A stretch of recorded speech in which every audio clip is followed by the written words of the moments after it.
Ayun na nga.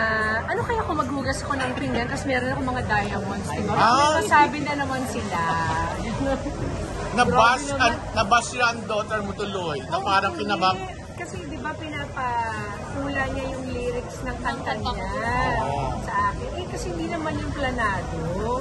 Bigla na lang na-ambush ako habang naghugas ng pinggan. Wala naman kami katulong or helper sa bahay.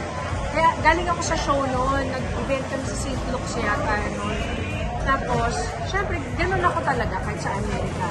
Pagkababa ng kotse, hindi mo na ako magtatanggal ng mga makeup, hindi ako nakapagbihis. So, diretso sa kusina, hugas agad ng pinggan ko, ano man yung iwanan ko. So, hindi yun first time at hindi sinadya? Ay, hindi. Hindi pinagplanuhan yun. Talagang organic. So, ginagawa mo talaga yun? Makagaling ka sa work?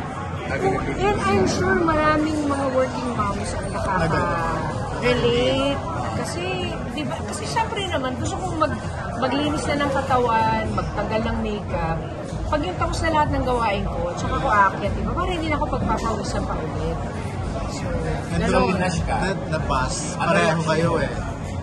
Alam mo, sa totoo lang, ewan ko yung mga taong nakakakilala sa akin, matagal ako bago ko maasar talaga ng bonggang-bongga. Isa ako sa mga deadma talaga. So, pag sumasagot ako na gano'n, hindi ibig sabihin na pipikon ako. Parang, gano'n, gusto mo maglaro? Laro tayo. Ganun lang. Pero, inano ko lang, sinabihan ko lang din siya, in-explain ko lang. Kaya, parang biniro-biro ko pa nga na okay na ba sa explanation ko? Malinaw na ba?